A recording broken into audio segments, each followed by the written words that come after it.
midterms here, I think are going to change the face of political races forever in America. Mainly because of two instances here where big instances that come to mind here. Starting off with Pennsylvania, the senator race with Fetterman and Oz. Fetterman refused to debate Oz until like the last week before the election commenced, and something like around 60% of the vote, early vote, of the voting total in Pennsylvania was early voting, and a good majority of those were Democrat votes. So refusing to debate kind of hid Fetterman from, hid his gaffes and his abilities to, seeing what people, his ideas and what people actually thought of him, what they could actually maybe find out if they liked him or not, until it was already too late, until they'd already sent in their votes. And the other one is maybe even a bigger case here, is the Arizona governor race, where Katie Hobbs has just announced, I think yesterday or the day before, they announced that she had beat Kari Lake for the governors. Katie Hobbs refused to debate Kari Lake the entire time. She would not debate her. It seems to be working very well for Democrats to refuse to debate. The Republicans want to debate because they know their policies are solid. They know that their policies are, they're actually, have good policies that people can get behind, that people, can understand.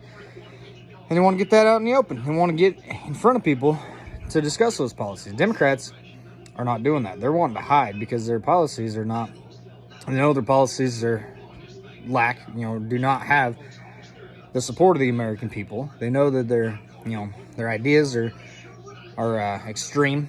Most of their ideas are pretty extreme, especially when it comes to a lot of different, ways, whatever their ideas, whether it's, abortion or whatever it may be, immigration, all that stuff. Believing in allowing all illegal immigrants and not prosecuting any that way, not believing in open borders or the, abortion up until and including birth. And that's the policies of the, Democrats, in the last presidential cycle. There was only one Democrat that was running, and Tulsi Gabbard, that believed in any kind of restrictions on abortions at all. And she's no longer a Democrat.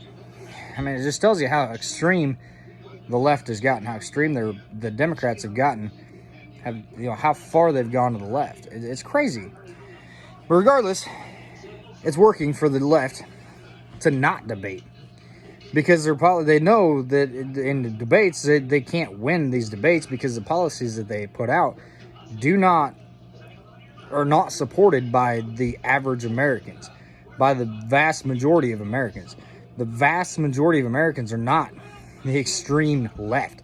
Most of them are still in the middle, which is becoming more and more, the center is becoming more and more right because of how far the left is going. And so that's why they're not debating. And it's a smart play by the Democrats if they can get away with it. But I think you need to do research. This is where it really comes down to. You really need to do your research. You really need to figure out, who you're voting for and what you're voting for with these candidates. That's important. Without understanding who you're voting for, what their policies are, that's not a good thing. You're just asking you're not helping yourself out. You have to know what you're voting for. What does your candidate stand for? And the best way to do that is with these debates. That way you can see side by side who actually you agree with these policies, and you can make up your mind, an educated decision on what you want to support. And the left's not wanting to do that, because the left is wanting to hide, because they know they have no platform to stand on that actually the Americans will actually support.